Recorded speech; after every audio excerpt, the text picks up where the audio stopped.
I mean, I've seen these hearings be a joke, but it's gotten so bad. You know, you've got Al Green yelling at Mark Wayne Mullen to shut up after calling him a racist. No wonder Congress has the lowest approval rating of my lifetime. Welcome to the program. Nice to see you on a Friday. What are your thoughts? Steve, good morning. Thank you so much for having me again. Look, I think Senator Rubio said it spot on. It's become a circus, but it's become a circus because this is like their highlight reel arena for social media. If you notice, every single time one of these Congress people makes one of these absurd statements or any of these gotcha moments, questions, it's immediately on their social media the next 15 minutes.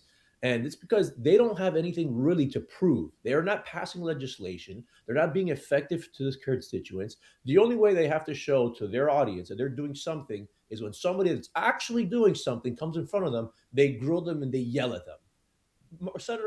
Secretary Rubio went in front of one of the committees. Congresswoman yelled at him for 2 minutes, asked 15 questions, and then when it was his time to respond, she left. And he said, he goes, "Where are you going? I'm going to answer your question." You know, she just is allowed to yell and say questions and not even give me time to respond. What has this become? Yeah, it is a social media click storm. That's all they want. They want their 15-second viral little video that makes them look like they've done something important. And all they have done is waste my time, the time of Secretary Rubio or Secretary Mullen or anybody else that comes in there. They don't actually have questions. It's all about gotcha moments in viral video. And that's it. What a waste of time. Why even bother to go?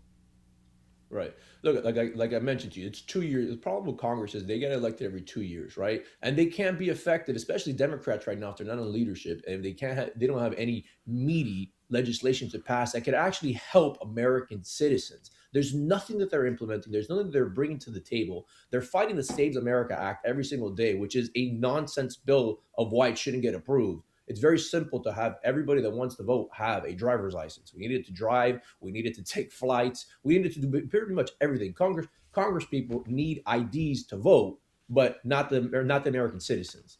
It makes no sense. And when they finally have a 5 seconds of importance because you're speaking to someone that's actually making an impact, you're speaking to people that are working 24/7, traveling the world to solve issues that really do affect American lives. All they want to do is show their constituency, look, I got him in a gotcha moment. I asked him 15 ridiculous questions and I yelled at him. Yeah. I'm fighting for you. So how do we make it better? How do you improve it, Oscar? Because it's not going to change, and it just seems to get worse. I realize that the swamp is a mess, but this is a cesspool. And people are sick of it. Can you improve it? Is there anything that can be done? Can we make people more accountable? Can you? I mean, you say, well, you got to vote. Well, it doesn't work either. It doesn't seem to me. Steve, look, unfortunately, you know how you tie this? You tie this to their appearances, tied to their pay. Every single time you miss a hearing, just like if you missed work, you get some fees deducted from your salary. You want to have a government shutdown? I think they just passed this. You get fees deducted from your salary. You don't get paid. You tie their performance based to their salary. You want to get paid as a congressional person. You want to get paid. That's fine. You have to attend all your meetings. You have to attend 90% of your votes. You know, you get X amount of sick days. You get X amount of vacation days. And that's about it. I don't understand how you have some members of Congress that don't show up to vote, don't implement any bills, don't do anything meaningful, and all they care about is re-election time, and just getting their pension and getting their salary. That's really where their head's at. So, you know, if you want to have effective leadership, unfortunately, you need to hit them where it hurts. When I was a city councilor in Hialeah, we had a 3-strike policy where if you didn't show up to a meeting for three unexcused absences, you start forfeiting your pay. We didn't have any more absences after that legislation passed. It's remarkable, isn't it? And I just don't know. It's just embarrassing. Do they have no shame? I mean, I sit here and I look at these things, and I want to play one bite. Go ahead, play bite one, Anthony. Bite one. Ridiculing the entire process is Marco Rubio. Listen to this. Distribution. Well, because one of those were in cahoots with Hamas. And we saw an incredible amount of the aid flow into Hamas's hands. Reclaiming my time. The aid was held up at the border by Israel, and you know it. You've got to fix your rules here. You can't even answer a question. You're not following the rules. You're very familiar with how this works. No, I don't. I never served in the House. This is a weird rule. Will you ask a question and I can't answer? Would you please add time to the clock? Nope. I did like that.